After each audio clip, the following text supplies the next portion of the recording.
Hello hello everyone.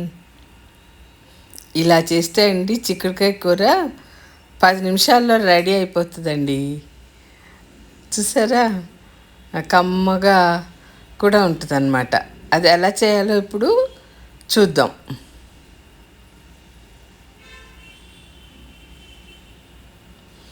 అయితే అండి చిక్కుడుకాయని చక్కగా ఒలుచుకుని కడిగేసి కుక్కర్లో వేసి కొంచెం ఒక అర గ్లాస్ నీళ్లు పోసి కొద్దిగా ఉప్పేసి ఉడికించి ఉంచానండి. 2 విజిల్స్ రానిస్తే చాలు, అలా చక్కగా ఉడికిపోతుంది అన్నమాట.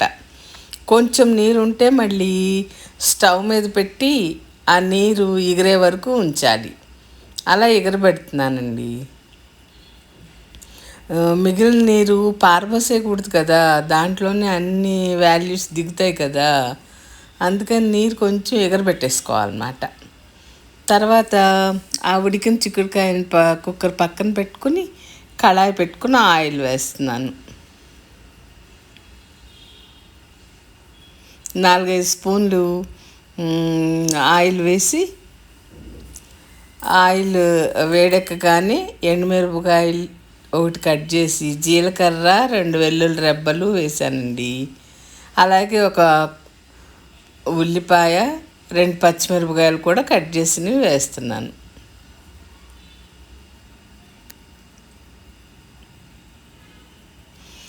ఇలా మనం కుక్కర్లో ఉడికించుకోవడం వలన కూర ఈజీగా అయిపోతుందండి. 10 నిమిషాలే.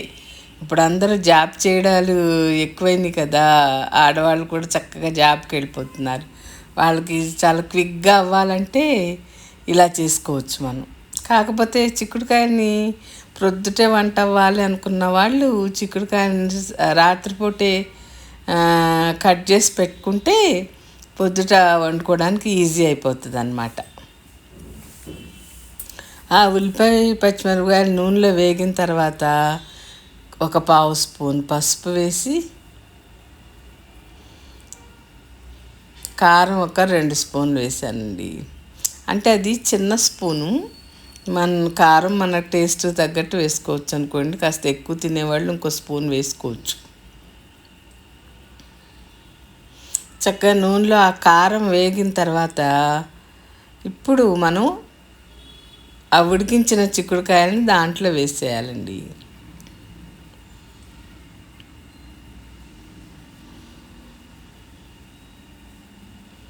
చిక్కుడుకాయ కూర పిల్లలందరూ చక్కగా ఇష్టంగా తింటారు కదా.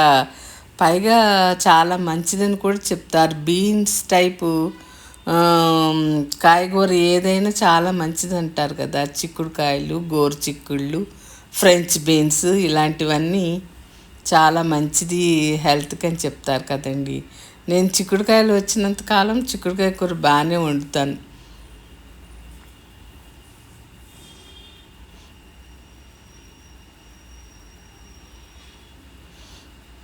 మా చిన్నప్పుడైతే మా ఇంట్లోనే మా అమ్మ ప్రతి సంవత్సరం చిక్కుడుపాదు వేసేదండి. చిక్కుడుపాదు, సన్నజాజి మొక్క ఉండాల్సిందే మా ఇంట్లో.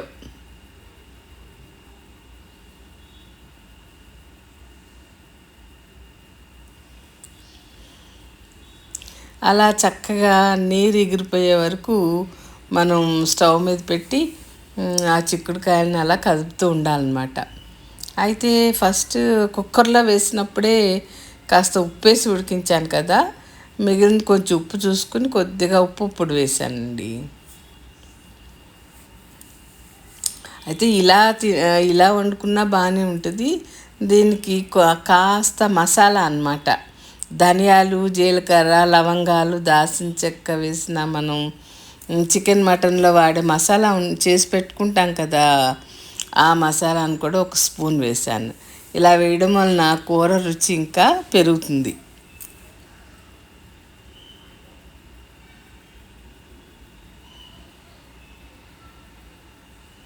కాస్త కొత్తిమీర కూడా వేసానండి.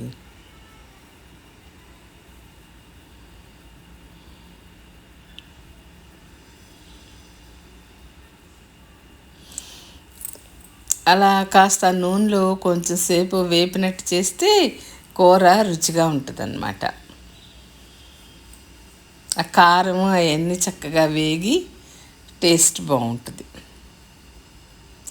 దీనికి మనం కాంబినేషన్గా టమాటా చారు పెట్టుకున్నా బాగుంటుంది, పప్పు చారు పెట్టుకున్నా బాగుంటుంది, లేదా ఏదైనా ఆకుకూర పప్పు పెట్టుకున్నా, ఆకుకూర పప్పు వండినా బాగుంటుంది అన్నమాట. పప్పులో కూడా నంచుకు తినొచ్చు ఈ కూర.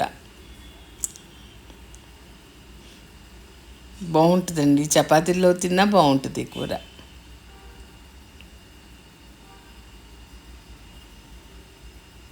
కాకపోతే కాస్త పచ్చి పచ్చిగా లేకుండా కొంచెం వేయించినట్టుగా అలా కొంచెం సేపు ఉంచి కళాయిలో వేపాలన్నమాట. అయితే మసాలా నచ్చని వాళ్ళు మసాలా స్కిప్ చేసేయచ్చండి. ఆ, ఇష్టంగా తినేవాళ్ళు అయితే వేసుకోవచ్చు మసాలా, లేకపోతే మానేసినా కూర రుచిగానే ఉంటుంది. దాని బదులు కొంచెం 4 వెల్లుల్లిపాయలు దంచి వేసినా, చివర్లో వేసినా కొంచెం వేగనివ్వాలన్నమాట, బాగుంటుంది రుచిగా. మన టేస్ట్ని బట్టి వండుకోవటమేనండి.